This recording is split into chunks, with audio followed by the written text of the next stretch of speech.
Hello and welcome back to study with Saurabh YouTube channel. आज के इस वीडियो में हम Bihar civil court clerk mains के लिए जो हमारी फुल लेंथ टेस्ट सीरीज है उसको हम लॉन्च करने जा रहे हैं। यह जो टेस्ट सीरीज है यह मैं आपको डेमो की तरह दिखा रहा हूँ। यह जो टेस्ट सीरीज है जिसमें आपको 90 मार्क्स के जो क्वेश्चंस है वो यहाँ पे दिए रहेंगे। फुल्ली ये सिलेबस पे आधारित आपको टेस्ट होगा, डिटेल्ड एक्सप्लेनेशन के साथ। और यह जो पीडीएफ जो टेस्ट होगा वो पीडीएफ के माध्यम से होगा। और आपको सारे पीडीएफ जो है वो जो टेलीग्राम ग्रुप है, पेड टेलीग्राम ग्रुप है, वहां पे आपको मिल जाएगा ये टेस्ट सीरीज। यहाँ पे आपको लेटर, एसे, प्रिसिज, कॉम्प्रिहेंशन, इन सब का मॉडल आंसर आपको दिया जाएगा। और यह जो टेस्ट सीरीज होगा वो हिंदी और अंग्रेजी दोनों माध्यम में होगा, तो आपको लैंग्वेज में कोई भी समस्या नहीं होगी। आपका जो सिविल कोर्ट क्लर्क का रिजल्ट है और जो मेंस का एग्जाम है, उन दोनों के बीच का समय काफी कम होगा। समय काफी कम होगा, तो आपको अभी से अपनी तैयारी है वो काफी अच्छी करनी चाहिए। आपको अपनी तैयारी का आकलन जो है वो काफी अच्छे तरीके से करना चाहिए। तो उसके लिए हमने यह टेस्ट सीरीज है वो लॉन्च किया है, डेमो के रूप में मैं दे रहा हूँ, जिससे आपको अनुमान लगे कि यदि टेस्ट आपके लिए यूजफुल है तो आप इसे परचेज कर सकते हो। परचेज करने का तरीका जो है मैं आपको बता दूंगा। ये मेरा टेलीग्राम चैनल है, स्टडी विद सौरभ ऑफिशियल। तो इस टेलीग्राम चैनल को आप ज्वाइन कर लो, या तो लिंक इसका आपको डिस्क्रिप्शन में मिल जाएगा, और नहीं तो इस क्यूआर कोड को आप स्कैन करोगे तो सीधा आप स्टडी विद सौरभ ऑफिशियल जो चैनल है वहां पे चले जाओगे। यह जो हमारा टेस्ट सीरीज है उसके बारे में यह विशेष रूप से आपको यहाँ पे जानकारी दी गई है कि टेस्ट सीरीज में कौन कौन सी चीजें आपसे ली की जाएगी। तो यह जो टेस्ट सीरीज होगा इसमें 10 टेस्ट सीरीज आपको मिलेंगे, 10 फुल लेंथ टेस्ट सीरीज मिलेंगे। डिटेल एक्सप्लेनेशन के साथ होगा, सिलेबस पे आधारित टेस्ट होगा। टेस्ट जो है वो पीडीएफ के माध्यम से आपको दिया जाएगा। उसके बाद यह जो मॉडल आंसर आपको हर चीजों का letter writing comprehension, Hindi English दोनों में जो होगा वो दिया जाएगा। और जो है वो माध्यम इसका हिंदी और अंग्रेजी दोनों होगा। इस जो टेस्ट सीरीज है उसमें मैं आपका कॉपी का एवेल्युएशन इवैल्यूएशन नहीं कर सकता, मेरे लिए पॉसिबल ही नहीं है। क्यों पॉसिबल नहीं है? क्योंकि मेरा जो है वो 2 पेड ग्रुप चलता है, ठीक है? मेरा जो है वो 2 पेड ग्रुप चलता है जिसमें मैं फुल सिलेबस कवर करवाता हूँ। तो यह वाला जो पेड पेड ग्रुप है ये खत्म हो चुका है। ये वाला खत्म हो चुका है। इसमें बस होमवर्क सीरीज के साथ जो है वो आपका रिवीजन करवाया जा रहा है, और ये वाला जो है वो 3 फरवरी से स्टार्ट हुआ है। ये जो नया पेड बैच 2 है मेंस का, वो 3 फरवरी से स्टार्ट हुआ है। तो इन दोनों में ना मुझे काफ़ी कॉपी जो है एवल्यूएशन करना पड़ता है स्टूडेंट्स का। और एक और मेरा बैच है जिसमें मैं सिर्फ़ और सिर्फ़ डिस्क्रिप्टिव का जो है वो करवाता हूँ, जिसमें 40 जो नंबर का तैयारी होगा, 20 नंबर का हिंदी और 20 नंबर का इंग्लिश। इसमें बस यही मैं करवाता हूँ। तो यह जो बैच है वो 15 नवंबर से स्टार्ट होगा।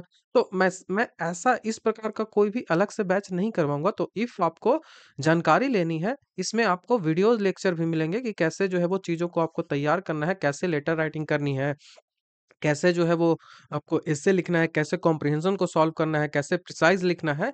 तो इन सब की विशेष रूप से चर्चा जो है वो वीडियो और पीडीएफ के माध्यम से आपको यहाँ पे की जाएगी।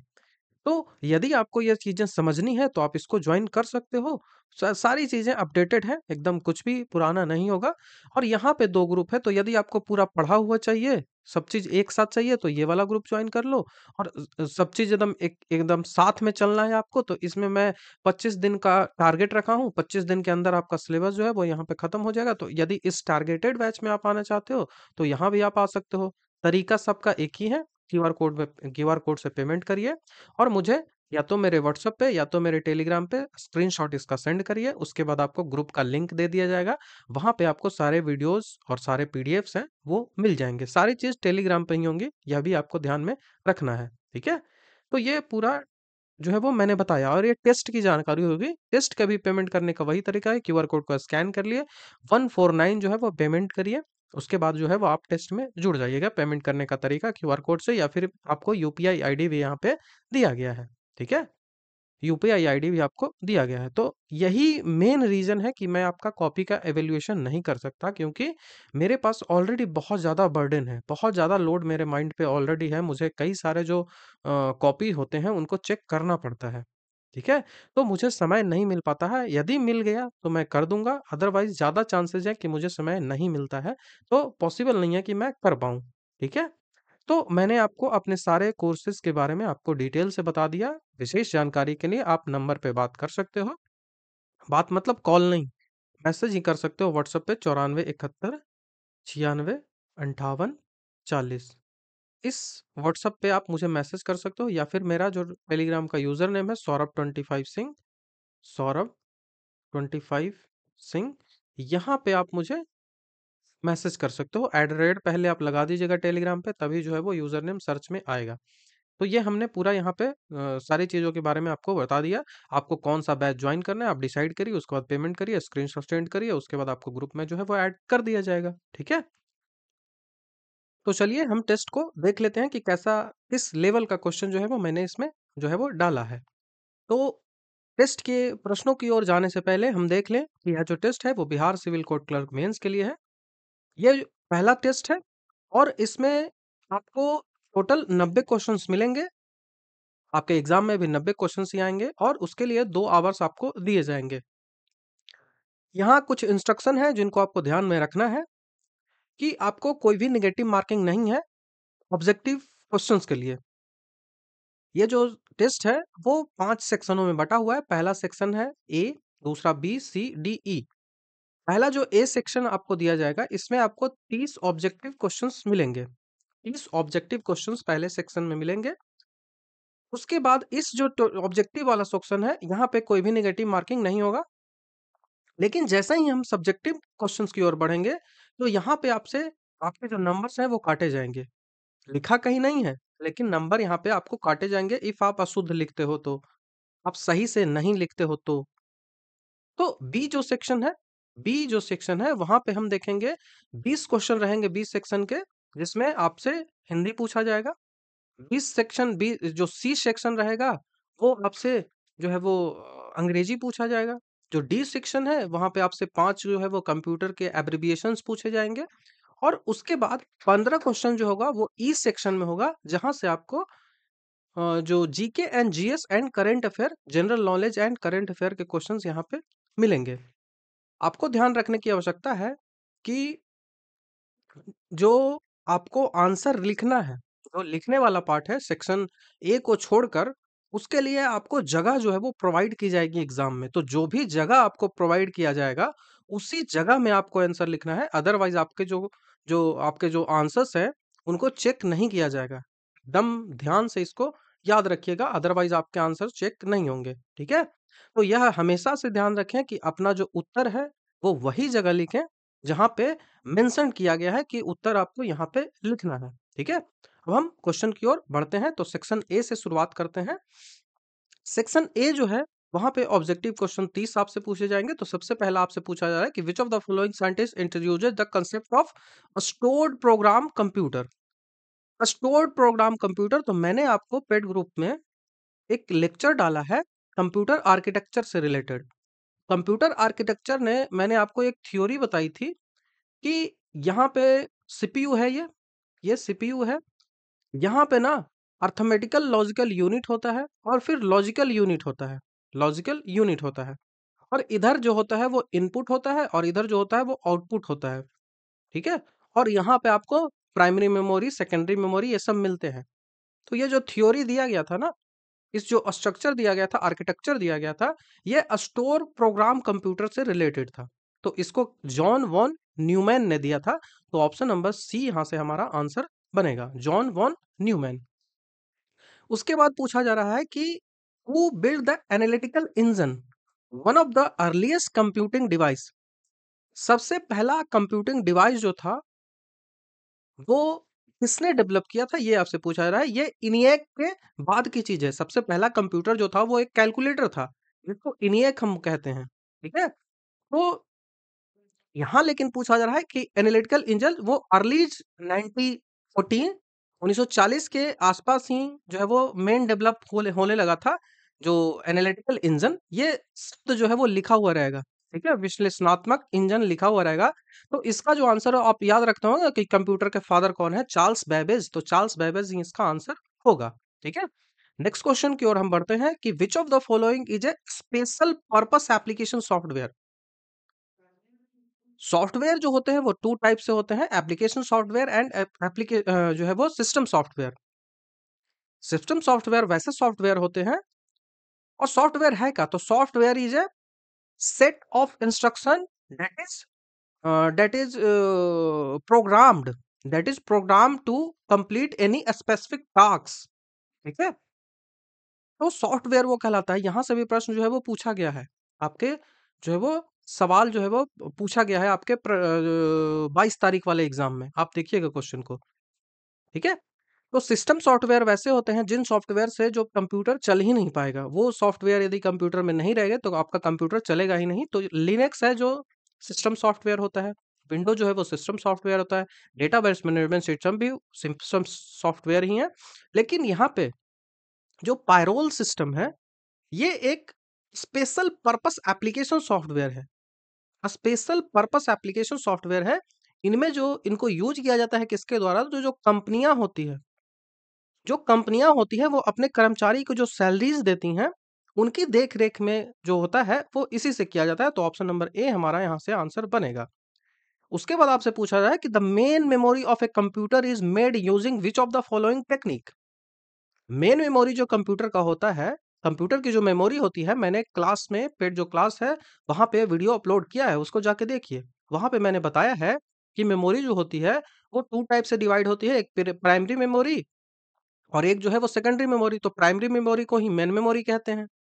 तो मेमोरी जो है, मेन मेमोरी जो है वो किस टेक्निक से बनता है, तो वो सेमीकंडक्टर यूज किया जाता है, खास करके सिलिकॉन जो है वो यूज किया जाता है। ठीक है, तो अर्धचालक यहाँ पे यूज किया जाता है।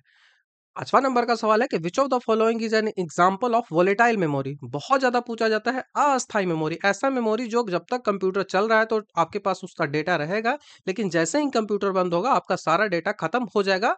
तो इसीलिए आपके सारे डेटा को ऐसे मेमोरी में स्टोर होना चाहिए जो कि नॉन वोलेटाइल हो, जहाँ पे स्टोरेज रहे वहाँ रिफ्रेश की कोई आवश्यकता नहीं होगी। सारा कंसेप्ट मैंने पेड क्लास में बता दिया है। तो ये जो होगा वो रैम होगा। ऑप्शन नंबर सी हमारा यहाँ से आंसर बनेगा, रैम। रैम एक प्राइमरी मेमोरी है, रैंडम एक्सेस मेमोरी इसको कहा जाता है। वहीं रोम जो है वो भी एक प्राइमरी मेमोरी ही है, लेकिन रोम जो है वो रीड ओनली मेमोरी है, और यह जो है वो नॉन वोलेटाइल होता है। ये नॉन वोलेटाइल होता है, इट इज नॉट वोलेटाइल। यहाँ पे जो है वो इंस्ट्रक्शन स्टोर रहती है, इसीलिए बायोस जो है वो यहीं पे स्टोर किया जाता है। ठीक है, बेसिक इनपुट आउटपुट सिस्टम जो है वो बायोस जो है वो इसी रैम पे स्टोर किया जाता है, नॉट रोम पे स्टोर किया जाता है, तो नॉट रैम पे। तो ऑप्शन नंबर सी हमारा यहाँ से आंसर बन जाएगा। नेक्स्ट क्वेश्चन की बात करें कि 2 किलोबाइट, 2 KB जो है वो कितने बाइट के होता है। 2 किलोबाइट 2 KB जो होता है, तो 1 KB में आपको पता है कितना होता है, 1 KB में होता है 1024, तो 2 में कितना हो जाएगा 2048। तो ऑप्शन नंबर बी यहाँ से आंसर बन जाएगा। ठीक है, नेक्स्ट क्वेश्चन है कि which of the following is not an utility software. Software जो है होता है, जो सिस्टम सॉफ्टवेयर होता है वो दो पार्टों में डिवाइड होता है, एक सिस्टम सॉफ्टवेयर और दूसरा जो है वो यूटिलिटी सॉफ्टवेयर। तो यूटिलिटी सॉफ्टवेयर कौन सा है, यहाँ पे पूछा रहा है not utility software. Utility software जो है वो नहीं है। जैसे यूटिलिटी सॉफ्टवेयर वैसे सॉफ्टवेयर को कहते हैं कि जो आपके कंप्यूटर में नहीं रहे फिर भी चलेगा, लेकिन वो बहुत काम करते हैं। आपके कंप्यूटर में आपको पता भी नहीं होता, लेकिन वो बहुत ज्यादा काम करते हैं। जैसे कि disk disk defragmenter. Disk defragmenter ये जो करता है कि आपके जो डिस्क होते हैं उसको डिफ्रेगमेंट करता है, छोटे छोटे पार्टों में फ्रेगमेंट करता है, तोड़ता है। एंटीवायरस आपको वायरस से बचाता है। फाइल मैनेजर आपके सारी चीजों को प्रबंधन करता है, फाइल को मैनेज करता है। ठीक है, लेकिन नोटपैड तो वैसा कुछ है नहीं।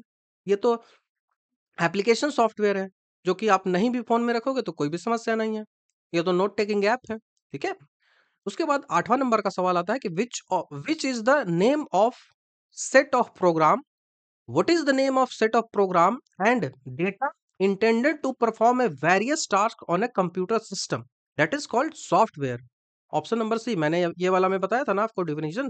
तो सॉफ्टवेयर का ये डिफिनीशन है, आपको याद रखना चाहिए कि set of program and data intended to perform a various task on a computer system. तो कंप्यूटर सिस्टम पर विभिन्न कार्यों करने के लिए प्रोग्राम और डेटा का सेट है, उसको जो है वो हम सॉफ्टवेयर कहते हैं। ठीक है, उसको सॉफ्टवेयर कहा जाता है। नेक्स्ट सवाल आपसे है कि एमएस वर्ड 365 में हेल्प मेन्यू आपको खोलना है, ठीक है? आपको हेल्प मेन्यू खोलना है, हेल्प व्यूअर खोलना है, तो उसके लिए कौन सा शॉर्टकट की आप यूज करोगे? तो हेल्प व्यू खोलने के लिए ना फंक्शन की 12 होती है, 12 फंक्शन की होती है हमारे जो है वो कीबोर्ड में। तो वहाँ पे आपको हेल्प की खोलनी है तो F1 आपको क्लिक करना पड़ेगा। वहीं आपको जो है वो फाइंड एंड रिप्लेस वाला खोजना है तो आपको F5 यूज़ करना पड़ेगा। हर फंक्शन की के अलग-अलग यूजेस होते हैं। आपको मैंने पेड क्लास में इसके बारे में जानकारी दे दी है तो वहाँ पे जाके उसको चेक कर लीजिएगा। नेक्स्ट है कि निम्नलिखित में से कौन-सा वर्ड प्रोसेसर फाइल एक्सटेंशन नहीं है? कोई भी फाइल है उसका एक्सटेंशन बहुत ज़रूरी होता है। जैसे आपके एग्ज़ाम में पूछा गया था कि जो एक्सेल है, एक्सेल का एक्सटेंशन क्या होता है? तो एक्सएल एक्स ही उसका एक्सटेंशन होता है, उसके बाद एक्स लास्ट में लगा देते हैं। तो यहाँ पे डॉक्स ये दोनों एक्सटेंशन है। उसके बाद आरटीएफ भी एक्सटेंशन है, लेकिन बैट जो है वो एक एक्सटेंशन नहीं है। ठीक है? तो ऑप्शन नंबर ए ही हमारा यहाँ से आंसर जो है वो बन जाएगा। ठीक है? ए आंसर बनेगा। डॉक है जो एक्सटेंशन है डॉक्यूमेंट फाइल के लिए। उसके बाद डॉक्स है जो 2007 के बाद यूज होता है। वो 2007 से पहले का जो एक्सटेंशन डॉक होता था, लेकिन 2007 के बाद जो है वो डॉक्स होता है। तो ये याद रखिएगा, ठीक है? अब 10 क्वेश्चन कंप्यूटर के हो गए। अब हम 11वें क्वेश्चन से रीजनिंग की ओर बढ़ते हैं। यहाँ पे पूछ रहा है कि टेनिस से कोर्ट उसी प्रकार संबंधित है, तो रेस कहाँ होता है? रेस ट्रैक पे होता है, तो ऑप्शन नंबर बी यहाँ से हमारा आंसर बन जाएगा, ठीक है? उसके बाद है यहाँ पे पूछा जा रहा है कि इसमें कौन-सा गलत है, ठीक है? सीरीज को कौन जो है वो गलत कर रहा है, तो यहाँ से देखिए कि कितना जुड़ रहा है, तो एल के बाद एम एम आना चाहिए, तो एन जा रहा है, तो 2 जुड़ा, 3 जुड़ा, 4 जुड़ा, तो यहाँ 6 जुड़ रहा है, लेकिन यहाँ पे कितना जुड़ना चाहिए था? यहाँ 5 जुड़ना चाहिए था, तो ए वाला गलती हो जाएगा, तो ऑप्शन नंबर ए हमारा यहाँ से सही हो जाएगा, ठीक है? उसके बाद आपको याद रखना है कि ये ऑड वन आउट है कि इनमें से कौन-सा ऑड वन आउट है, इसको सुधार लीजिएगा, इसको गोवा कर लीजिएगा, ठीक है? इसको सुधार लीजिएगा, टाइपिंग मिस्टेक है, इसको गोवा कर लेना है। और ये ए, बी, सी एंड डी जाएगा, ठीक है? ए, बी, सी, डी इसको सुधार लेना है। तो ये गोवा हो गया। तो यहाँ आप देखिए कि कैसे अलग होता है। तो गोवा स्टेट है, हिमाचल स्टेट है, तेलंगाना स्टेट है, लेकिन लद्दाख जो है वो यूनियन टेरिटरी है, तो ऑप्शन नंबर बी हमारा यहाँ से आंसर बन जाएगा। उसके बाद आपसे पूछा रहा है कि एक जो है वो डिक्शनरी के अनुसार कैसे यूज़ होगा? जैसे सी के बाद ए आता है, सी के बाद सबसे पहले ए आएगा कि बी आएगा? तो ए आएगा, तो ए को लेके चलेंगे, तो इसे डिक्शनरी में जब इनको अरेंज करिएगा तो ऑप्शन नंबर ए हमारा यहाँ से सही बन जाएगा, ठीक है? उसके बाद हम नेक्स्ट की ओर बढ़ते हैं। नेक्स्ट आपसे पूछा जा रहा है यहाँ पे कथन और निष्कर्ष वाली बात है। स्टेटमेंट एंड कंक्लूजन पे आपसे सवाल पूछा जाएगा। तो ये जो है वो आपसे स्टेटमेंट एक दिया जा रहा है और इसी स्टेटमेंट के अनुरूप ही अपना जो है वो निष्कर्ष आपको निकालना होता है।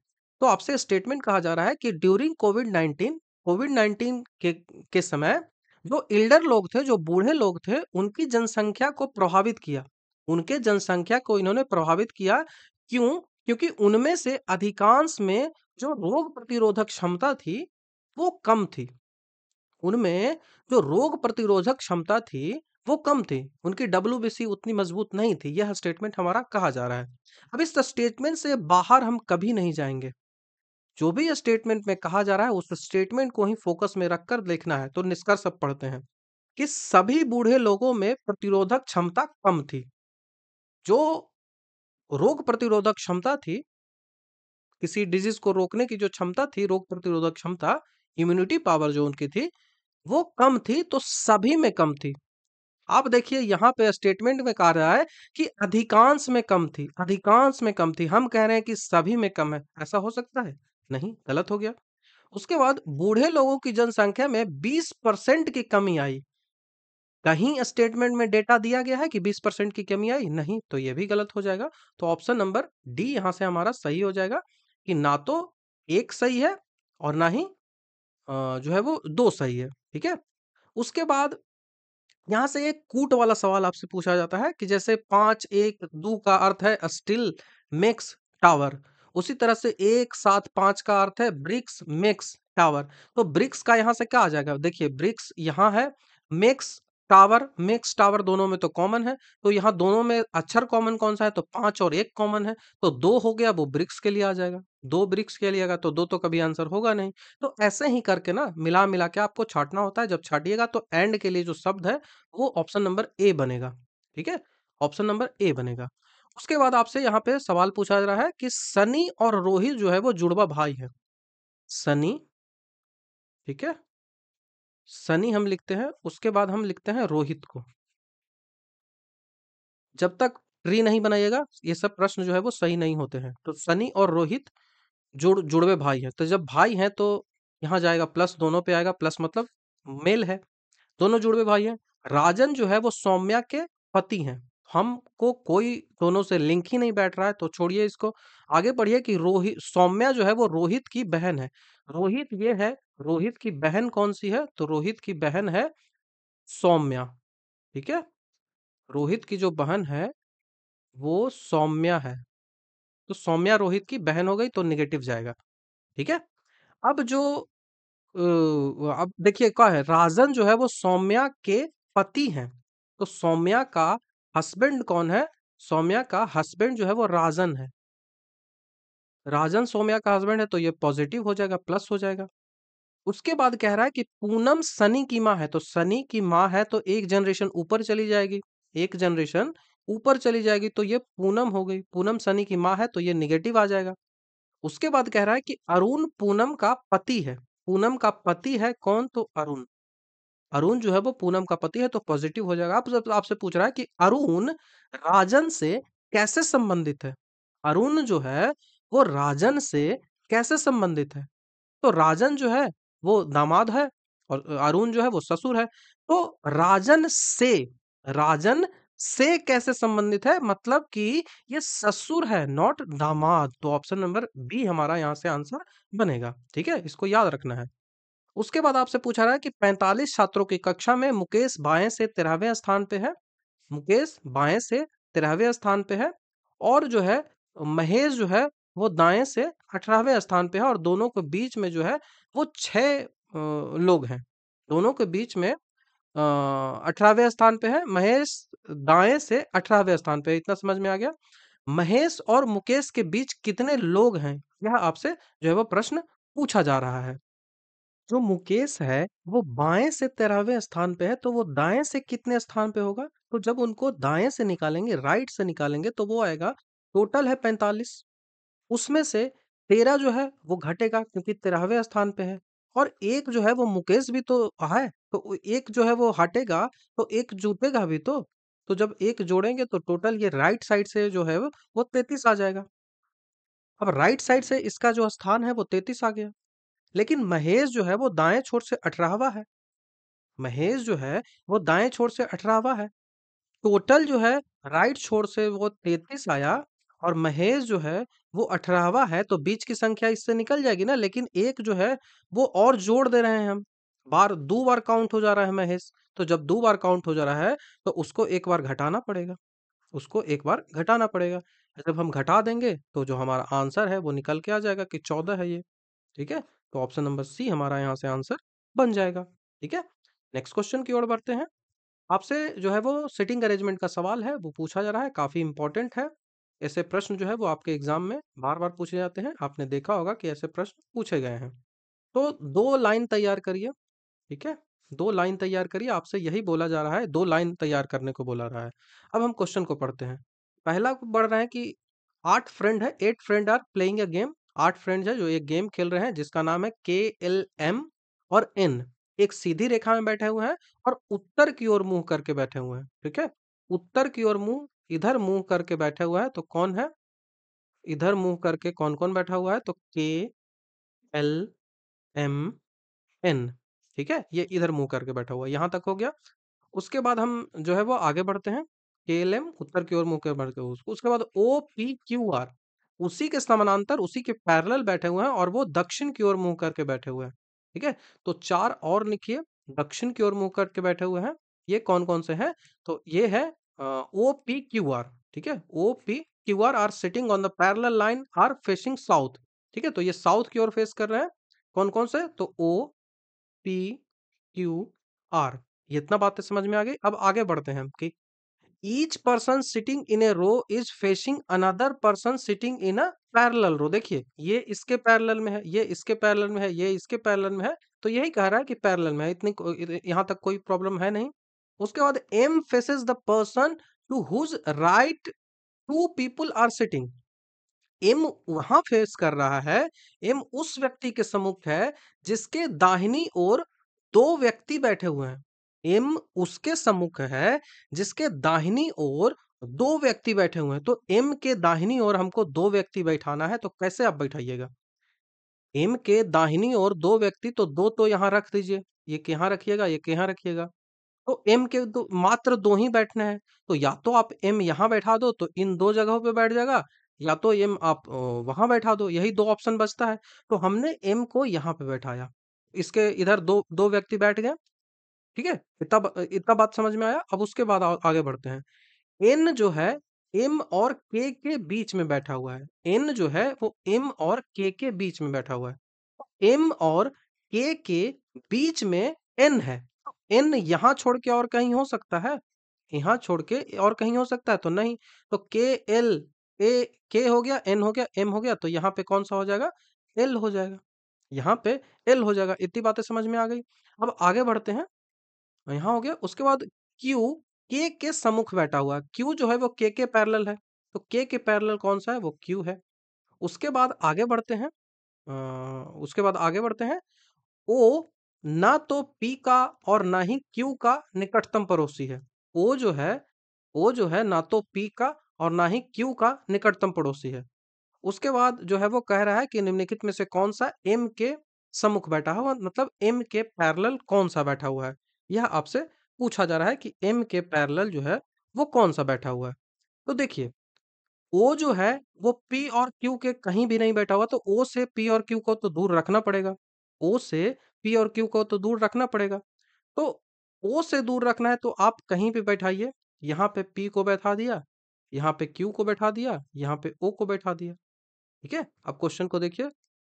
पी क्यू दोबारा हो गया ना, यहाँ पे आर बैठेगा। ठीक है, क्वेश्चन को पढ़िए। क्यू के सम्मुख बैठा है। क्यू जो है वो के सम्मुख बैठा है। ओ ना तो पी का और ना ही क्यू का निकटतम पड़ोसी है। ओ जो है वो ना तो पी का और ना ही क्यू का।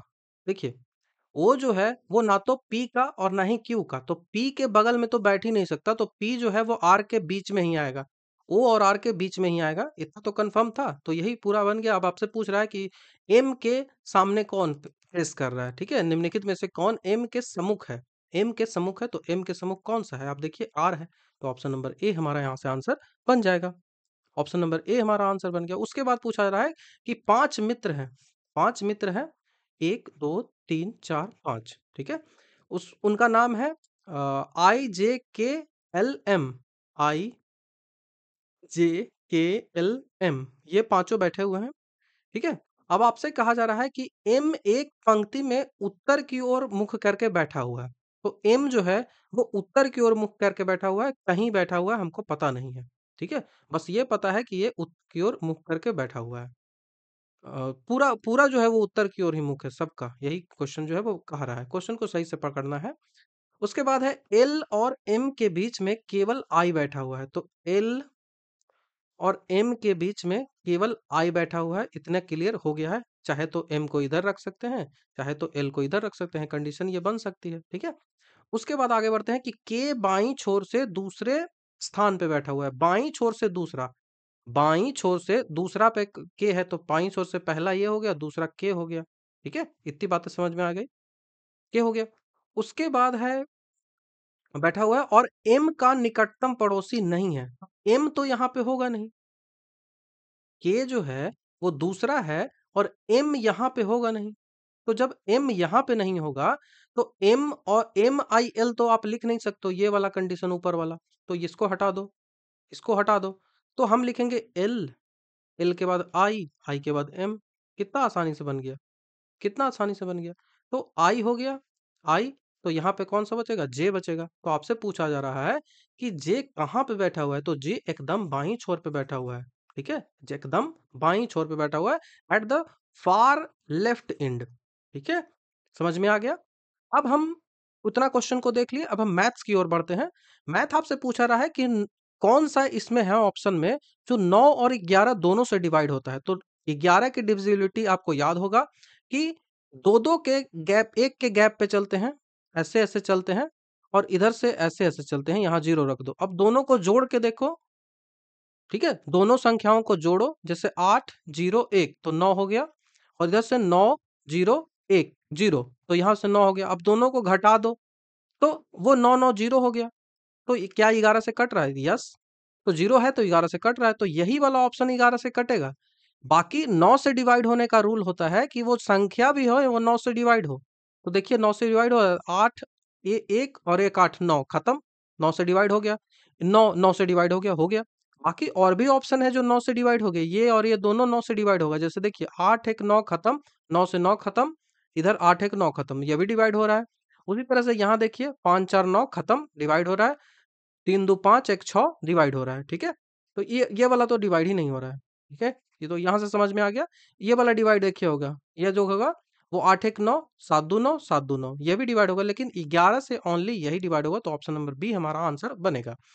आपसे पूछा रहा है कि 3506 को उपयोग करके बनाई गई 4 अंकों की सबसे छोटी संख्या। ध्यान यहाँ देना है कि 4 डिजिट की संख्या बताना है। हमें सबसे छोटी संख्या अगर बनानी होती तो हम 0 से स्टार्ट करेंगे, 0 3 लिखेंगे, उसके बाद बड़ी 5 लिखेंगे, उसके बाद 6 लिखेंगे। तो ये बन गई संख्या, सबसे छोटी हो गई। लेकिन हमसे पूछा जा रहा है कि 4 अंकों की, 0 का कोई वैल्यू है आगे रखने से? नहीं। तो 0 आगे नहीं रखेंगे, 3 0 5 6 लिखेंगे। ऑप्शन में देखिए दोनों चीजें दी गई है, तो ये आंसर नहीं होगा, ये वाला आंसर होगा ऑप्शन नंबर ए, ठीक है। उसके बाद 23वां नंबर का सवाल आपसे पूछा रहा है कि सुनीता ने खेल की शुरुआत में मौजूदा जो टाइल्स थी, मौजूदा जो मार्बल थे, कंचे थे, मार्बल मतलब कंचे हो गए, तो मौजूदा जो कंचे थे उनमें से 3/5 को जीता। तो सुनीता ने कितना जीता? 3/5 जीता। हम मान लेंगे दोनों के जो यदि ऐसा जब भी प्रश्न आपको बटा में आए ना, तो नीचे वाला का एलसीएम ले लेते हैं। तो नीचे यहाँ पे 3 है और यहाँ पे 5 है, तो दोनों का एलसीएम लेके आप 15 लिख लो, और कहो कि टोटल जो मार्बल है हमारे पास 15 है, उसमें से सुनीता ने कितना जीता? तो 3/5। तो 15 का 3/5 कितना होगा? सुनीता 9 जीत गई। उसके बाद होगा कि शेष कंचे, रवि ने शेष कंचे का 2/6 जीता। तो रवि ने कितना जीता? शेष कंचे, शेष 15 था जिसमें से 9 सुनीता ने जीत लिया, तो रवि के लिए 6 कंचे बचा शेष। अब 6 का 2/3 जीता तो कितना जीता? 4 जीता। 6 का 2/3 कितना होगा? 6 का 2/3 इतना तो आपको पता ही होगा, तो कितना होगा? 4 हो गया। अब 9 4 13 हो गया, तो 2 कंचे और बचे हुए हैं। तो उसके बाद कह रहा है कि सनी ने 2 कंचे जीते। सनी के पास हमने 2 कंचे बचा लिए, लेकिन क्वेश्चन कह रहा है कि सनी के पास 60 कंचे हैं भाई, तुम 2 कैसे कह रहे हो? तो हम कह रहे हैं कि ठीक है, 60 है तो ठीक है, हम 30 से इसको गुना कर दे रहे हैं, तो 60 बन गया ना। तो 30 से जब इसमें गुना करिए तो 30 से सब में ना करना पड़ेगा। तो अब हमसे पूछ रहा है कि सुनीता के पास कितने कंचे हैं? तो 9 तिया 27, 270। ऑप्शन नंबर डी हमारा यहाँ से आंसर बन जाएगा। उसके बाद आपसे पूछा रहा है कि पारस जो है वो 8 दिनों में 40% काम को पूरा करता है। ठीक है, आप लिख लो पारस ये है, 8 दिनों में 40% काम को पूरा करता है, ठीक है। तो हम इसको कह देंगे कि एक दिन में कितना परसेंट करेगा? तो 40/8%। तो इसी तरह से 100 जैसे 40% तो रहा है, 1% कितना करेगा? तो 8/40। तो 100% कितना में करेगा? 100% काम मतलब पूरा काम उसको करना है, तो कितने दिन में करेगा? तो 8 दूना 16 और 20 में करेगा, तो 20 दिन में वो कर देगा पारस अकेला। और पारस और दीप्ति दोनों मिल जाते हैं ना, तो वो एक दिन में 10% काम करते हैं। तो हमको 100% इनसे करवाना है, तो 10 दिन ही ले लेंगे, 10 दिन ले लेंगे। तो ये दोनों मिलके 10 दिन लिए। अब 10 दिन लिए तो दोनों का एलसीएम ले लो, ये लिया 20 दिन, ये लिया 10 दिन। सारा मिटा देते हैं हम, 20 और 10 पे खाली खेल यहीं से है, ठीक है। ये लिया कौन कौन सा? तो ये दीप्ति है, दीप्ति प्लस पारस है, और ये खाली पारस है। दोनों ने 20 दिन लिया और 10 दिन लिया, ठीक है। तो ये इफिशियंसी हम यहाँ से निकालेंगे, 20 एलसीएम हो गया। तो 20 से ये इसका 1 इफिशियंसी आएगा, इसका 2 इफिशियंसी आएगा। तो ये जो है वो अकेले एक दिन में कर लेता है 20 काम को। तो ये जो दोनों मिलके 10 10 दिन लगा रहा है, तो इसकी 2 इफिशियंसी आई। तो जिसमें से एक तो है इसका ही है, एक तो है वो पारस का ही है, तो दीप्ति का कितना बचा? दीप्ति का एक ही ना बचा, 2 माइनस 1 1। अब एक एफिशिएंसी से 20 काम को पूरा करना है तो कितना दिन लगेगा भाई? 20 दिन लगेगा। ऑप्शन नंबर डी हमारा यहाँ से आंसर बन जाएगा। इससे भी आसान सवाल हो सकता है? कोई नहीं हो सकता। उसके बाद यहाँ पे लिखा है कि 12 man can complete a task in 60 days. तो 12 आदमी है, वो तो मैन लिख दीजिए। 12 मैन किसी काम को 16 दिन में करते हैं, तो ये टोटल काम वो करते हैं। ठीक है? अब कह रहा है कि 32 women can complete the same task in 12 days. जो 32 महिलाएं हैं, 32 वुमेन हैं, वो उसी सेम काम को करने में कितना दिन लगाते हैं? तो 12 दिन लगाते हैं। तो दोनों जब काम सेम था तो दोनों सेम काम को बराबर कर दिए। अब यहां से हमको इफिशियंसी निकालेंगे दोनों की, कि मैन की इफिशियंसी कितनी है और वुमेन की इफिशियंसी कितनी है। तो जब आप इसको मैन और वुमेन की इफिशियंसी निकालिएगा तो कैसे निकलेगा? यहां से 16 से काटो, 2 मरतब में कट गया। उसके बाद 12 से 12 हटा दो, तो जो जिसके साथ है वो उसका नहीं है। तो डब्लू जो है वो 2 के साथ है, मतलब डब्लू की इफिशियंसी 2 नहीं है, यह 2 मैन की इफिशियंसी है, तो 2/1 आ जाएगा। मतलब मैन की इफिशियंसी 2 है और वुमेन की इफिशियंसी 1 है। मतलब जितना काम मैन कर देगा, वो उतने ही काम करने में आधा समय लगेगा इसको। उतने ही काम करने में दुगना समय लगेगा वुमेन को। ठीक है? यहाँ से ये समझ में आ गया। अब हम आगे बढ़ते हैं कि 8 man and 8 women together work for 12 days. 8 महिलाएं 8 महिलाएं हैं, तो महिलाओं की इफिशियंसी क्या है? 1 है। ठीक है? तो 1 से काम किया। 8 महिलाएं, उसके बाद 8 पुरुष भी है, तो 8 पुरुष, तो 8 2 से करेगा। ये जो है वो कितना दिन काम किया? कितना दिन काम किया? तो ये इन्होंने 12 दिन तक काम किया। तो इतना तो काम खत्म हो गया। टोटल काम कितना था? टोटल काम था 12 एम, तो मेन है तो मेन को 2 से गुना करेंगे। उसके बाद गुना 16, ये टोटल काम था। अब इस टोटल काम में इतना काम जो है वो 12 दिन में ही खत्म हो गया। तो कितना हो गया खत्म? तो 8 दूना 16, 16 गुना 16 और 8, 16 8 24, 24 हो गया। अब 24 गुना 12 काम खत्म हो गया है। तो ये 24 गुना 16 काम है, जिसमें से 24 गुना 12 काम खत्म हो गया है। तो इसको जब सॉल्व ऑफ करोगे तो कैसे करोगे? ये सब मन में हो जाता है। जब आप प्रैक्टिस बहुत कर लोगे ना तो मन में हो जाएगा। तो हम क्या करेंगे ना कि 24 को निकाल देंगे, 24 को निकाल देंगे। 24 गुना 16 और यहाँ से 24 गुना 12, तो 24 को हम ले लेंगे बाहर और उसके बाद 16 को रख देंगे अंदर और माइनस 12 को अंदर रख देंगे अंदर। तो 16 में से 12 गया तो 4 आया।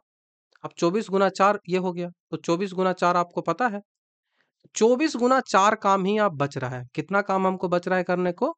24 गुना 4 काम बच रहा है। अब यही 24 गुना 4 काम किससे करवाना है? तो 8 महिलाएं को हटा दिया गया। Women are dropped, after which the women dropped and 8 men joined। 8 महिलाएं जो थी उनको हटा दिया गया और उनके जगह 8 पुरुष को लाया गया। ठीक है? तो 8 और 8 16 पुरुष हो गए। 16 पुरुष हो गए और उनकी एफिशिएंसी क्या है? तो 2 से। अब वो कितने दिन तक काम करेंगे? तो यही तो x की वैल्यू निकली। यही तो x की वैल्यू निकली। तो यहां से आप दिखा रही है कि 4 चौका 16, 4 छक 24, 2 से 3। तो ऑप्शन नंबर कहाँ है? 3, देखिए कहीं है 3? 3 है तो यस, यहाँ पे है। ऑप्शन नंबर सी हमारा यहाँ से आंसर बन जाएगा। ठीक है? तो बहुत आसान से सवाल होते हैं मैथ्स के, आसानी से आप कर सकते हो। अब देखिए आपसे पूछा जा रहा है कि the amount payable on A maturity of a certain some invested at a certain rate of simple interest per annum for 1 year was 1484। कोई अमाउंट है जो आपने किसी सर्टेन ईयर के लिए है, 1 वर्ष के लिए आप ब्याज उसका जो है वो प्रति वर्ष लगा रहे हो।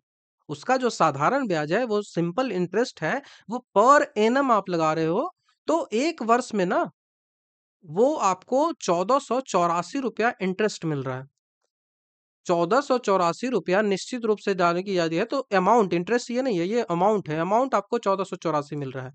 यदि ब्याज की दर 2% अधिक होती, if if the rate of interest had been 2% higher, अगर 2% अधिक होती तो प्रिंसिपल जो है उसका 2% रेट अधिक होता, तो कितना हमको मिलता? तो 26.50 जो है वो अधिक अमाउंट हमको मिलता। तो ये 2% पे मिल रहा है तो हमको 100% पे निकाल लेते हैं। तो 1% पे कितना हो जाएगा? 26 50 बटा 2 और 100% पे 100 से गुना कर देंगे। 100 से गुना कर देंगे। अब इसको आप सॉल्व करिए। ये प्रिंसिपल आएगा, अभी तो हमको डिफरेंस दिखाना है ना, हमें की गया है कि मूल दर पर निवेश की गई राशि का भुगतान किया गया ब्याज क्या था? हमको ब्याज निकालना है, ठीक है? तो इसके लिए ऐसे नहीं, इसको प्रिंसिपल हम निकालेंगे, तो इसको जब सॉल्व करिएगा तो आपका प्रिंसिपल कितना आएगा? 1325 आएगा।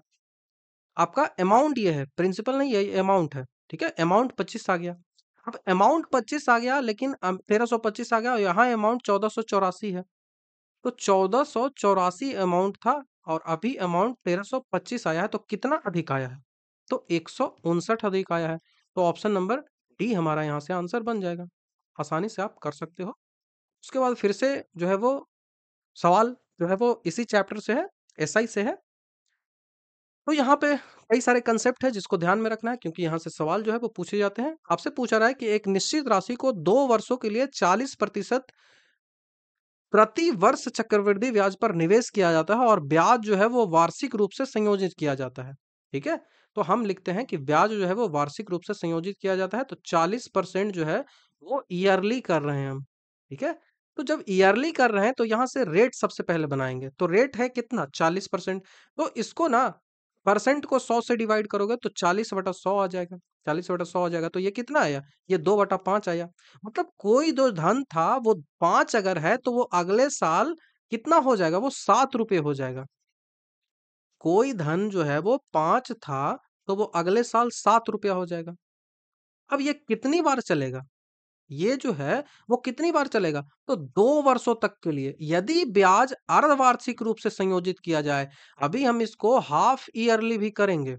अभी इसको हाफ ईयरली भी करना है, लेकिन ये 5 वाला कितना चलेगा? ये 5 वाला कितना चलेगा? तो 5 से 7 हुआ, ये 2 वर्षों तक होगा। 2 वर्ष बोल रहा है, तो 2 वर्ष जैसे ही होगा तो ये कितना होगा? 25 अगर होगा वो अमाउंट, तो अमाउंट कितना हो जाएगा प्रिंसिपल? 49 रुपए हो जाएगा। अब बात आती है हाफ ईयरली की, कि यदि ब्याज को अर्धवार्षिक रूप से संयोजित किया जाए, if the interest was compounded half yearly, तो हाफ ईयरली जैसे ही होगा तो रेट भी चेंज आएगा। हाफ ईयरली मतलब क्या? 12 महीने होते हैं, तो हाफ ईयरली मतलब 6 महीने का एक बार और 6 महीने का एक बार, मतलब 2 बार हम इंटरेस्ट जो है वो पे करेंगे। तो 2 बार करेंगे तो इसीलिए 40 को हम रेट को चेंज करेंगे, 40 को 2 से डिवाइड कर देंगे, क्योंकि 2 बार कर रहे हैं इसको। ठीक है? 1 बार और 2 बार। जैसे हमको ये क्या बोलते हैं? जैसे हमको तिमाही करनी है, तिमाही करनी है। जो है वो इंटरेस्ट कर पे करना है तिमाही। तो तिमाही करेंगे मतलब क्या पार्टों में बटेगा? तो 3 तिमाही करिएगा तो 3, 3, 3, 3 4 पार्टों में बटेगा। तो रेट को आपको 4 से डिवाइड करना है। रेट को आपको 4 से डिवाइड करना है। यहाँ 2 से डिवाइड करेंगे तो रेट 20% आ गया। रेट आ गया 20%। 20% मतलब क्या? 20% मतलब 1/5। 20% मतलब 1/5।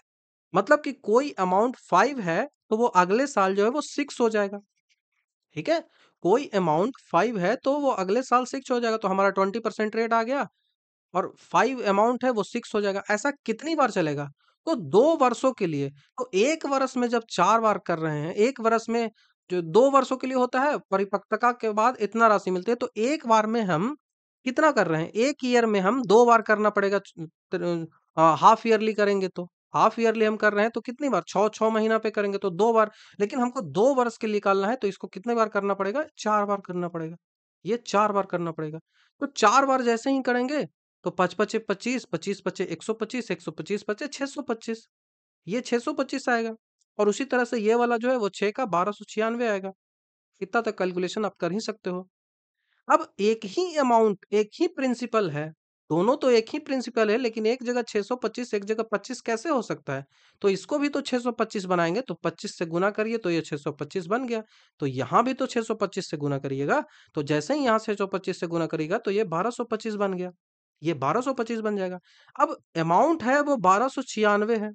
जब हम हाफ ईयरली करें, यहाँ 1225 है, तो इंक्रीज कितना का हुआ? इंक्रीज हुआ 71 का। इंक्रीज हुआ 71 का, लेकिन हम कह रहे हैं कि इंक्रीज कितना का हुआ है? क्वेश्चन कह रहा है कि 4544 रुपया का ही इंक्रीज हुआ है। तो हम लिखेंगे कि 4544 का जो इंक्रीज हुआ है वही तो 71 है। हमारे हिसाब से 71 है, लेकिन क्वेश्चन में तो 4544 है। अब यही है, अब इसके साथ हमको अमाउंट निकालना है, प्रिंसिपल निकालना है, तो प्रिंसिपल तो हमारा 625 है। तो जब इसको आप सॉल्व करिएगा तो आपका जो आंसर है वो 40,000 आ जाएगा। तो ऑप्शन नंबर बी यहाँ से आंसर बनेगा। ठीक है, बी यहाँ से आंसर बनेगा। अब नेक्स्ट क्वेश्चन की ओर हम बढ़ते हैं। नेक्स्ट क्वेश्चन यहाँ पे देखिए, मिटाना पड़ेगा मुझे। नेक्स्ट क्वेश्चन भी इसी तरह का है, सेम टाइप के क्वेश्चन है, और इस टाइप के क्वेश्चन आपको प्रीवियस ईयर में भी मिले हैं। अखिल जो है वो इन्वेस्ट करता है 13,500 रुपया। अखिल जो है वो इन्वेस्ट करता है 13,500 रुपया फिक्स डिपॉजिट में, और find the total money for 6 month at the rate of compound interest of 20% per annum if interest is compounded quarterly. Interest जो है वो त्रिमासिक रूप से काउंट किया जाता है, मतलब 3 3 3 3, मतलब एक साल में जो है वो 4 बार काउंट किया जाएगा। तो रेट जब 20% है, तो रेट को कहने का कहा कि 4 बार काउंट होगा, तो 4 से डिवाइड करो, तो रेट कितना आ गया? रेट आया 5%। 5% है मतलब 1/20 है, मतलब कोई अमाउंट 20 है, तो वो अगले साल है, अगला जैसे ही इंटरेस्ट लगेगा तो वो 21 हो जाएगा। अगला जैसे ही इंटरेस्ट लगेगा तो वो 21 हो जाएगा। ये प्रिंसिपल है, ये अमाउंट है। अब हम क्या कर रहे हैं कि हम क्वार्टरली उसको कर रहे हैं। क्वार्टरली करना है मतलब एक साल में 4 बार इंटरेस्ट लगेगा। लेकिन हमको कितने महीने का लगाना है? तो 6 ही महीने का लगाना है। तो 6 महीने का लगाना है तो एक बार में 2 ही बार ना करेंगे। तो ये 20 हो गया, 2 बार करेंगे तो 20 का स्क्वायर, 21 का स्क्वायर, 20 का स्क्वायर 400 हो जाएगा, 21 का स्क्वायर 441 हो जाएगा। अब आप आगे पढ़िए क्या है कि अखिल इन्वेस्टेड 13,500 रुपया।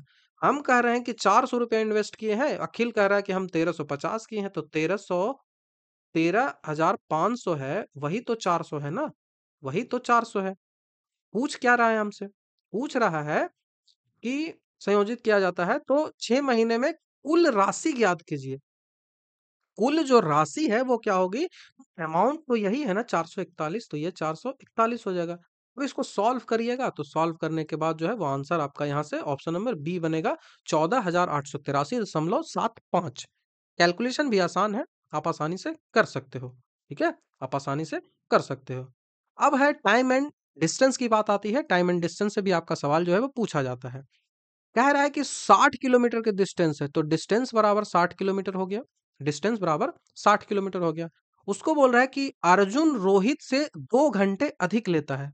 अर्जुन रोहित से 2 घंटे अधिक लेता है, तो माना कि रोहित का जो टाइम है वो y है, और उसी तरह से अर्जुन का जो टाइम है वो x है। इतना समझ में आ गया? बस माने हैं हम, ठीक है? उसके बाद आपको फॉर्मूला पता है कि डिस्टेंस बराबर क्या होता है? तो स्पीड इनटू टाइम होता है। डिस्टेंस बराबर क्या होता है? स्पीड इनटू टाइम होता है। तो यहाँ पे टाइम हमको स्पीड निकालनी है। तो स्पीड बराबर क्या हो जाएगा? स्पीड बराबर क्या हो जाएगा? डिस्टेंस बटा टाइम। तो डिस्टेंस हमारी 60 है। डिस्टेंस हमारी 60 से हम चल रहे हैं, और डिस्टेंस हमारी 60 है। उसके बाद हम डिस्टेंस 60 है, और हम अर्जुन कैसे चल रहा है? अर्जुन जो है वो एक्स की स्पीड से चल रहा है, और कितना कम समय लेता है? ठीक है, कितना कम समय लेता है? तो एक्स की स्पीड से चल रहा है, और यह जो है वो वाई की स्पीड से चल रहा है, तो कितना कम समय लेता है? तो 2 घंटे कम समय लेता है। तो ये पहला इक्वेशन बन गया। तरीका कई सारे होते हैं, लेकिन सबसे आसान यही है कंसेप्चुअल आपका।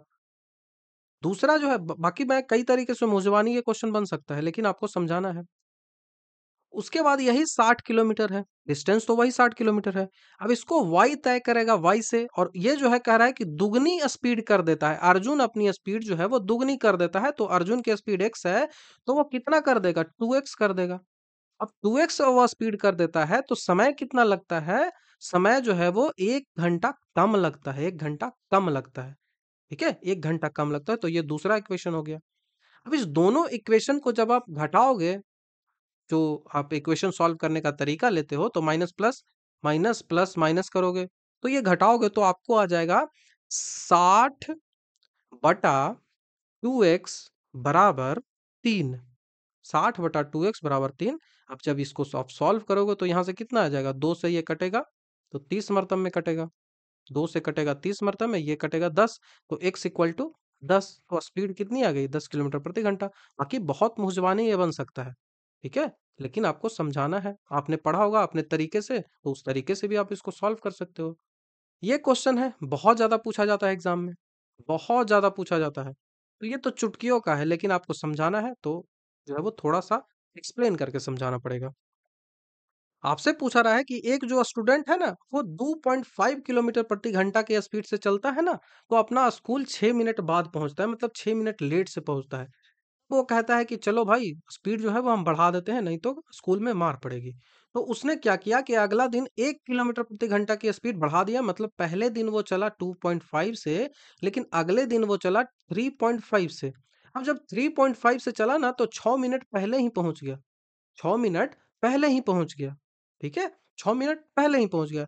तो हम कहेंगे कि डिस्टेंस जो है वो डी है, मान लिया कि डिस्टेंस डी है, तो इस डिस्टेंस को जो है वो 2.5 से चला, इस डिस्टेंस को 2.5 से चला, और कितना चला, तो इसको जो है वो 6 मिनट बाद पहुंचता है, तो मतलब कि -6/60। 60 किस लिए? मिनट में है और किलोमीटर प्रति घंटा में है, तो इसको भी घंटा में बदलना पड़ेगा, तो 1/10, 1/10 घंटा इसको लगा। 60 1/10 घंटा इसको लगा, ठीक है। तो इतना देर पहुंचा, तो एक्यूरेट पहुंचने में क्या होगा, इतना घटा देंगे तो एक्यूरेट टाइम पे पहुंच जाएगा, तो ये एक्यूरेट हो गया। अब इसको जब हम स्पीड कर दिए 3.5 अपनी, तब क्या हुआ कि हम जो है वो पहले ही पहुंच गए, बाद में पहुंचे, मतलब 6 मिनट और हम लैप्स कर सकते थे। तो ये हो गया 6/60, यहाँ पे भी कर देंगे। जब इसको आप पूरी तरह से सॉल्व करिएगा तो ये आएगा डी बाई 2.5 गुना 3.5 बराबर 1/5, 1/5। इसको आप सॉल्व करिए तो यहाँ से आंसर आपका आएगा 1.75। ऑप्शन नंबर सी यहाँ से आंसर बनेगा। इस तरह से आपको जो है वो मैथ्स के सवाल जो है वो सॉल्व करने हैं, ठीक है। मैथ्स के सवाल इसी तरह से आपको सॉल्व करने हैं। अब हम तीसरे सेक्शन की ओर बढ़ते हैं, जो कि इंग्लिश सेक्शन का है, डिस्क्रिप्टिव सेक्शन है। वो 20 मार्क्स के आपको यहाँ पे क्वेश्चंस दिए गए जाएंगे, ठीक है। तो तीसरे सेक्शन में है कि आपको दिया गया है कि 150 वर्ड में इन तीनों में से किन्हीं पे आपको जो है वो एक एसे लिखना है, एक निबंध लिखना है। Education should be free, impact of pollution on human health and the environment. Human health and environment पे जो पॉल्यूशन है उसका क्या इम्पैक्ट हो रहा है। पॉल्यूशन के वेरियस टाइप्स होते हैं, तो कोशिश करिए कि 3-4 टाइप आप लिखने का प्रयास करें। तीसरा हमारा टॉपिक है वन नेशन वन इलेक्शन, इस पे आपको लिखना है, ठीक है। तो मैं आपको मॉडल आंसर दिखा देता हूँ। ये इसके लिए आपको मैं जो मेरा सॉल्यूशन वाला पीडीएफ है उसमें चेक करता हूँ। तो मॉडल आंसर देखिए आपको, तो ये देखिए, ये इंग्लिश डिस्क्रिप्टिव का मॉडल आंसर है। यहाँ पे तीनों के तीनों जो ऐसे हैं उनको ट्राई किया गया है 150 वर्ड्स में लिखने की। तो ऐसी तो कोई संभावना होती नहीं कि मैं एग्जैक्ट 150 में कर दूं आपको, ठीक है। तो मैंने 140 से लेकर 160 तक रखने का प्रयास इसको किया है। 140 वर्ड से लेके 150 वर्ड तक आपको ये जो मार्क्स होगा वो 5 मार्क्स का एक क्वेश्चन होगा। तीनों में से किसी एक को आपको जवाब देना है। तो पहला जो हमारा मॉडल आंसर है वो है education should be free. Education जो है वो फ्री होना चाहिए। इसको कैसे आप जो है वो जस्टिफाई कर पाओगे इस टॉपिक को? तो आपको सबसे पहले तो एजुकेशन के इम्पोर्टेंस को महत्व देना है कि एजुकेशन जो है वो कितना महत्वपूर्ण है। इसके लिए एक लाइन लिख देनी है और उसके लिए एक कोटेशन आपको कुछ याद आता है तो आप लिख दीजिए, जैसा कि मैंने यहाँ पे किया है कि education is the fundamental of a progressive society. जो एजुकेशन है वो फाउंडेशन है, नॉट फंडामेंटल, मैंने फंडामेंटल पढ़ा था। Education is the foundation of a progressive society. As Nelson Mandela said, education is the most powerful weapon which you can use to change the world। ये जब आप लिख देते हो ना, तो देखिए कितना महत्व दिखा रहा है एजुकेशन की। और हम उस पे ही बात कर रहे हैं, तो वो ऐसे शब्दों को लिखना ज़रूरी होता है। उसके बाद तुरंत हम अपने टॉपिक पे आएँगे फ्री। मेरा आर्गुमेंट किस पे रहेगा? फ्री पे। तो free education ensure equal opportunity to for all. हर व्यक्ति के लिए हर बच्चे के लिए इक्वल अपॉर्च्युनिटी देता है फ्री एजुकेशन। क्योंकि कोई व्यक्ति जो है वो पैसे खर्च करके बहुत अच्छे-अच्छे सुविधाओं के साथ पढ़ता है, कोई बच्चे जो है वो पैसे नहीं खर्च कर पाता है, उसकी आर्थिक स्थिति वैसी नहीं होती, तो वो जो है वो अच्छी सुविधाएँ नहीं ले पाती है, तो वो क्वालिटी क्वालिटी एजुकेशन जो है, वो उसे नहीं मिल पाती है। और इफ एजुकेशन फ्री होगा, तो हर व्यक्ति के लिए इक्वल अपॉर्च्युनिटी होगा। और आर्टिकल 14 क्या कहता है? समानता का अधिकार। सबको समान अधिकार मिलेगा। रिगार्डलेस ऑफ इकोनॉमिक बैकग्राउंड, यही चीजें मैंने यहाँ पे बताई। इट रिड्यूस पॉवर्टी, ये क्या करेगा? हेल्प किस में हमको करेगा? तो हम देखिए इस एजुकेशन के सबसे पहले हमने बेनिफिट को बात किया, बेनिफिट पे बात किया कि बेनिफिट इसका क्या है, ये इसका इफेक्ट क्या आएगा? इफेक्ट आएगा कि पॉवर्टी जो है वो it it reduces poverty, promotes, और ये तो पॉवर्टी को रिड्यूस करेगा और प्रमोट करेगा सोशल इक्वलिटी को, और स्ट्रेंथन करेगा नेशनल डेवलपमेंट को, राष्ट्र का जो विकास है उसको बढ़ाएगा। The knowledge driven society prosperous when education is accessible to everyone. Countries with free education witness higher literacy rate and economic growth. हम कुछ ऐसे एग्जाम्पल भी देखने का प्रयास करेंगे कि क्या एजुकेशन जहां पे फ्री है वहां पे इकोनॉमिक ग्रोथ अच्छी हो रही है, लिटरेसी अच्छी हो रही है। तो हाँ, हमने लिख दिया कि कंट्री ऐसे हैं जहां पे एजुकेशन फ्री है, वहाँ पे लिटरेसी रेट बहुत ज़्यादा है, और जो है वो इकोनॉमिक ग्रोथ है वो भी बहुत ज़्यादा है, क्योंकि वो नेशनल डेवलपमेंट में वो जो वर्क फोर्स है वो काम आएगा। अब एक हम मुहावरा यूज कर देंगे यहाँ पे कि education educated nation is developed nation. तो यह फ्रेज जो है वो हाईलाइट करता है कि इट्स सिग्निफिकेंस, की इम्पोर्टेंस कितना है एजुकेशन का। When education is free, innovation flourish and unemployment डिक्लाइनेज।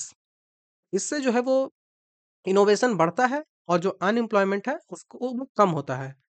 However financial कंसंट्रेंट्स, infrastructure challenges, उसके बाद रिसोर्सेस मैनेजमेंट रिमेन हर्डल्स। इसमें क्या समस्याएं आ सकती है उसको भी आपको लिखना है। Government must allocate significant fund and implement policies for universal education. हमने गवर्नमेंट की क्या रिस्पॉन्सिबिलिटी है उसको भी टच करने का प्रयास किया। एज द सेज गोइंग, एक फ्रेज हम भी लिख देंगे फिर से कि इन्वेस्टमेंट इन एजुकेशन पे द बेस्ट इंटरेस्ट। आप एजुकेशन में यदि इन्वेस्ट करते हो तो वो आपको बेस्ट इंटरेस्ट देगा। जैसे आप अभी कहीं पे इन्वेस्ट करते हो एजुकेशन में, तो कपड़ा थोड़ी आपको कोई जो है वो बेनिफिट देगा, लेकिन आप एजुकेशन में खर्च करते हो पैसे, आप कहीं अच्छे कोर्स खरीदते हो पढ़ने के लिए, तो वो आपको इंटरेस्ट देगा, और वो भी बहुत अच्छा इंटरेस्ट देगा। आपको एक जॉब लगेगी तो आपकी पूरी लाइफ सिक्योर हो जाएगी, तो वो एजुकेशन कहलाता है। तो free education is not just a privilege but fundamental right. Article 21 में एजुकेशन फ्री होनी चाहिए, शिक्षा का अधिकार है, दिया गया है। It paves the way for enlightened power enlightened empower and progressive future. ठीक है, तो इस तरह से आप एक ऐसे लिख सकते हो। मैं सारा ऐसे तो नहीं बता पाऊंगा, लेकिन आप यहाँ पे देख low model answer, impact of pollution on human health and environment. उस पे भी मैंने बहुत अच्छे तरीके से जो है वो लिमिटेड वर्ड्स में लिखने का मैंने प्रयास किया है। आप इसको जो है वो आपको पेड आप ज्वाइन करिएगा टेस्ट को, तो वहां पे पीडीएफ आपको मिल जाएगा, वहां से आप इसको एकदम रट भी लीजिएगा तो काफी है। एग्जाम में आएगा, बस इसको चिपका दीजिए, 4 नंबर 3 नंबर कोई भी नहीं रोकेगा, मैक्सिमम इतना ही मिलेगा नंबर, मैं बता दे रहा हूँ। ये रियलिटी है, कोई आपको बताएगा नहीं। तो इतना नंबर से ज़्यादा नहीं मिल सकता है। ऐसा नहीं है कि फुल में फुल आपको मिल जाएगा, 3-4 मैक्सिमम है। ठीक है? वन नेशन वन इलेक्शन काफ़ी हॉट टॉपिक है, एकदम याद रख लीजिए, काफ़ी है। याद भी रख लीजिएगा, काफ़ी है। ठीक है? उसके बाद आपसे पूछा जाएगा लेटर। 3 लेटर मैंने यहाँ पे दिया है। 3 लेटर मैंने यहाँ पे दिया है। जैसे पहला लेटर है कि you have recently purchase a laptop from online store. आपने ऑनलाइन स्टोर से एक लेटर जो है वो लैपटॉप परचेज किया, जिसका नाम था टेक वर्ल्ड।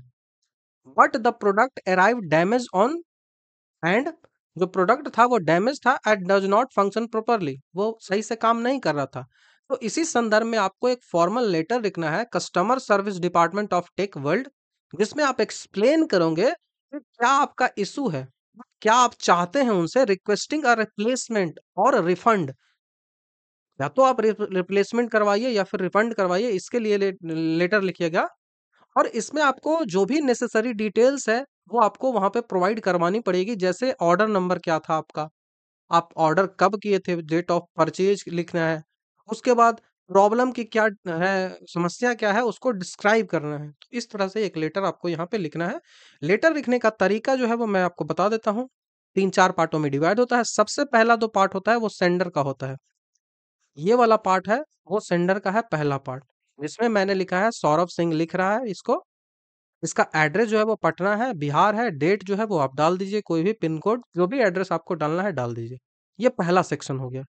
दूसरा सेक्शन जो हो गया वो किसको हम भेज रहे हैं, टू, ये हो गया फ्रॉम, ये सेंडर और ये है रिसीवर, टू। तो हम भेज रहे हैं customer service department tech world. Company का एड्रेस जो है वो कुछ भी आप डमी डाल सकते हो, ठीक है। एड्रेस में जब भी रहे तो एग्जाम हॉल लिखना बेस्ट होता है, ठीक है। एग्जाम हॉल लिखिएगा, परीक्षा भवन लिखिएगा, डेट उसी दिन की दीजिएगा, डेट जो है वो उसी दिन की दीजिएगा, ये आप ठीक याद रखिएगा। और ये तो टू किसी को भी दे सकते हैं डमी रूप में, ठीक है, जब भी मेंशन ना हो तो डमी रूप में किसी को दे सकते हैं। उसके बाद तीसरा पार्ट इसका आता है सब्जेक्ट, तीसरा पार्ट इसका आता है सब्जेक्ट। तो दूसरा पार्ट लेटर का ये हो गया, तीसरा पार्ट हो गया सब्जेक्ट। मैंने काफी डिटेल से आपको पेड जो हमारा क्लास था वहां पे मैंने काफी डिटेल से आपको लेटर राइटिंग कैसे करनी चाहिए वो सिखाया। प्रैक्टिस के लिए आपको 25 से 30 क्वेश्चन मैंने आपको दिए, और डेली जो है वो होमवर्क सीरीज में मैं इस पे प्रैक्टिस भी करवाता हूँ, ठीक है। उसके बाद इसका चौथा पार्ट आता है सैल्यूटेशन। तो सैल्यूटेशन आप किस तरह से करोगे, तो सैल्यूटेशन जो है वो सर और मैडम दोनों लिखिएगा, क्योंकि आपको पता नहीं है कि जो जिसको लिख रहे हो वो फीमेल है या फिर मेल है। और रिस्पेक्टेड लगाइएगा, ठीक है। यहाँ पे आपको डियर नहीं कर दीजिएगा कि डियर सर और डियर डीएम सर। जब भी फॉर्मल लेटर होता है तो रिस्पेक्टेड ही लिखिए, ठीक है। डियर जो है वो इनफॉर्मल लेटर में लिखा जाता है। उसके बाद जो है वो आप अपने प्रोडक्ट है उसको एक्सप्लेन करेंगे कि क्या आपका प्रोडक्ट है, ठीक है। आपका प्रोडक्ट जो है वो एक्सप्लेन करेंगे पहले जो है वो पैराग्राफ में। दूसरे पैराग्राफ में आप क्या उस कंपनी से चाहते हो, ये लेटर लिख रहे हो तो उस कंपनी से आप क्या चाह रहे हो, आपकी डिमांड क्या है, उसको आप दूसरे पैराग्राफ में लिखोगे, ठीक है। और लास्ट में आपकी सिंसियरली लिख के आप अपना नाम जो है वो लिख के चले आओगे। इस तरह से लिखा जाता है। तो तीसरा चौथा सेक्शन हो गया। और पांचवा सेक्शन जो है वो ये बॉडी पार्ट हो गया। बॉडी पार्ट को हमने दो पार्टों में डिवाइड किया कि पहला जो पैराग्राफ है उसमें आप प्रॉब्लम को लिखोगे कि प्रॉब्लम आपकी क्या है। दूसरे पैराग्राफ में आपकी एक्सपेक्टेशन क्या है, इस लेटर लिख रहे हो उसका क्या एक्सपेक्टेशन आप कर रहे हो, तो उस एक्सपेक्टेशन को तीसरे पार्ट दूसरे पार्ट में लिखोगे। पांचवा हो गया। अब छठा पार्ट होता है जो लास्ट करते हैं।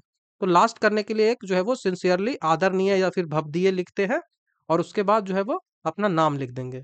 तो ये पूरा लिखने का तरीका होता है, ठीक है। जैसे हमने लिखा कि I recently purchase a laptop from your online store tech world, my order number is itna and the purchase was made on the date itna. Unfortunately the laptop arrived in damaged condition, the screen has visible crack and the device does not turn on despite multiple attempts.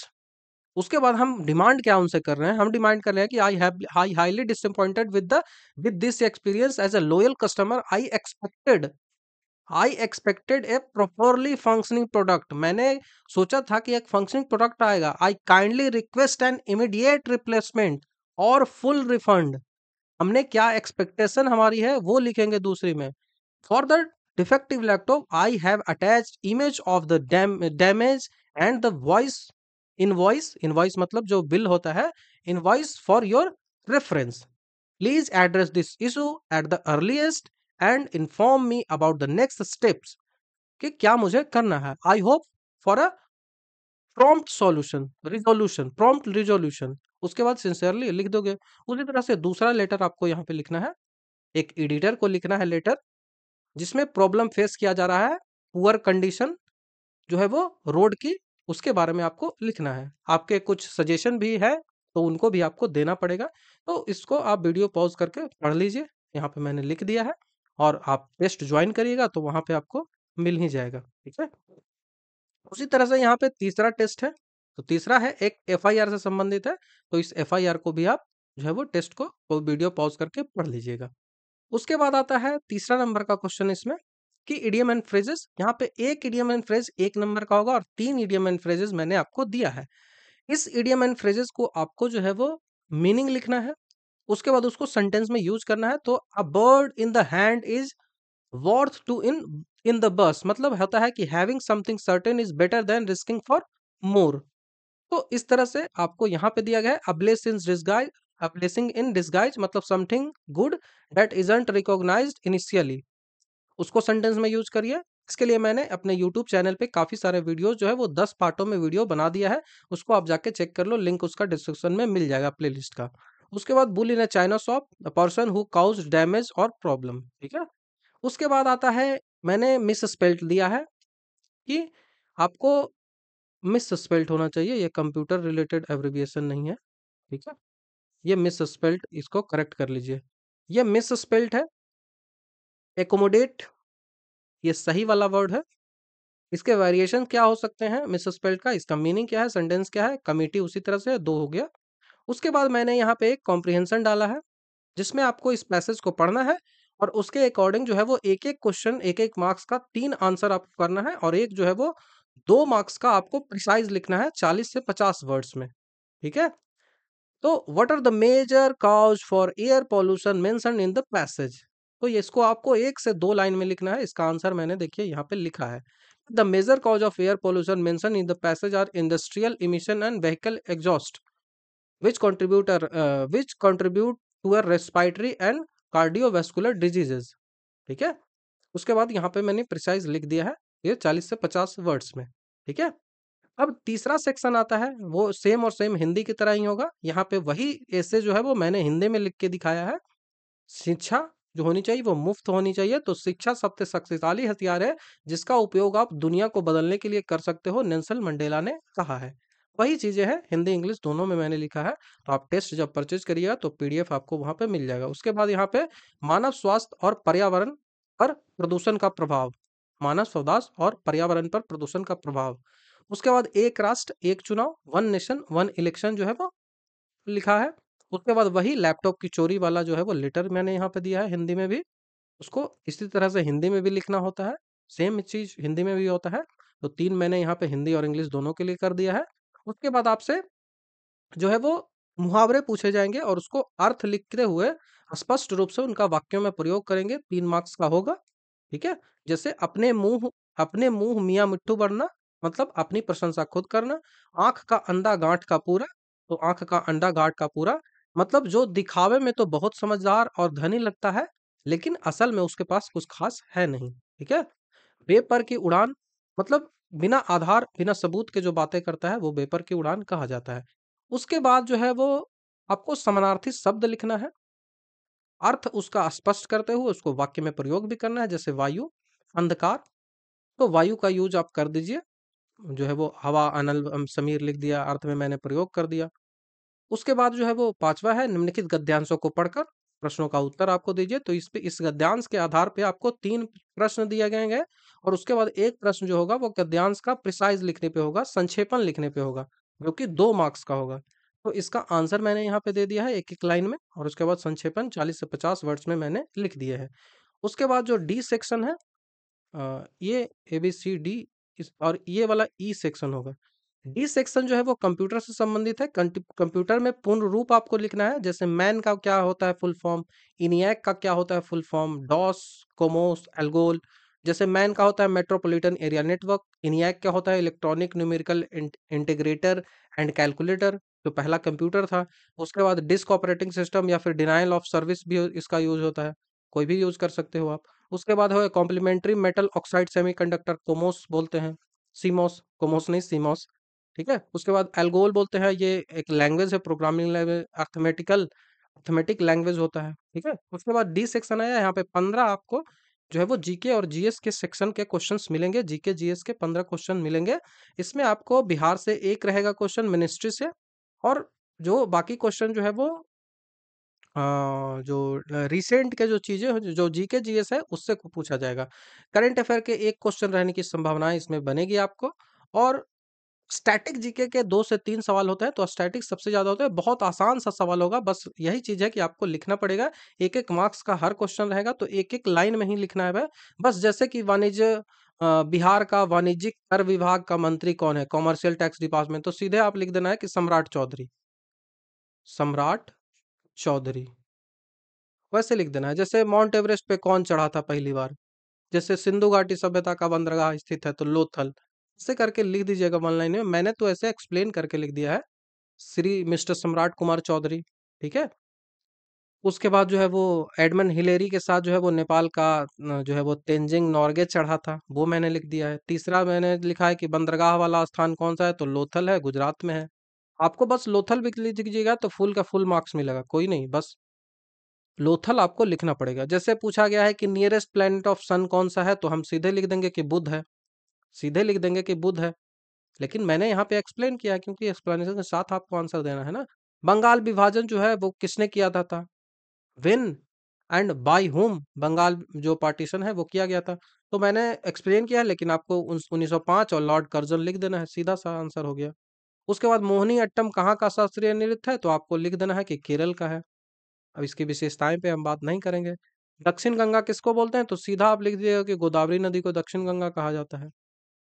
आपसे पूछा जाएगा कि निर्विरोध चुनने वाले सबसे पहले राष्ट्रपति, तो नीलम संजीव रेड्डी लिख देंगे, कोई एक्सप्लेनेशन नहीं करेंगे। प्याज का खाने वाला भाग कौन होता है, तो बल्ब होता है, सीधा लिख देंगे एकदम, कोई एक्सप्लेनेशन नहीं।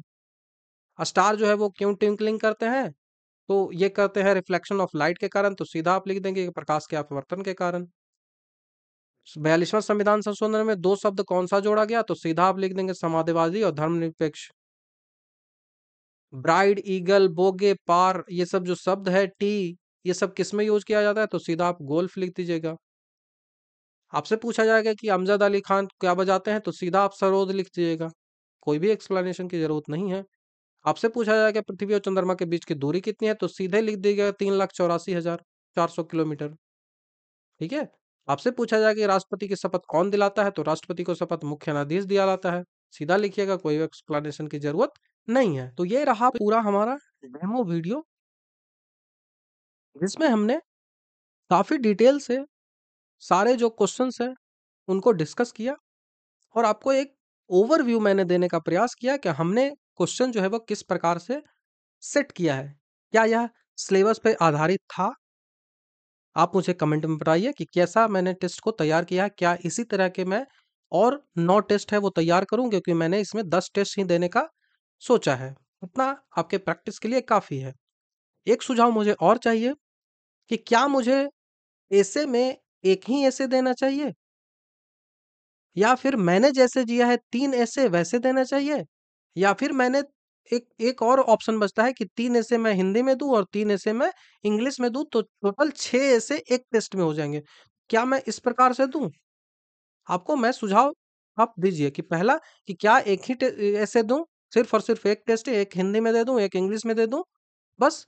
दूसरा, कि क्या मैं तीन तीन तीन ही दूं, जैसे मैंने ऐसे दिया है, 3 हिंदी में 3 इंग्लिश में, और दोनों सेम ही है हिंदी इंग्लिश वाला, या फिर मैं अलग-अलग दूँ, 6 दूँ? इस पे मुझे एक सुझाव आपका चाहिए। तो आप कमेंट में बताइएगा कि आपका सुझाव इस संदर्भ में क्या है?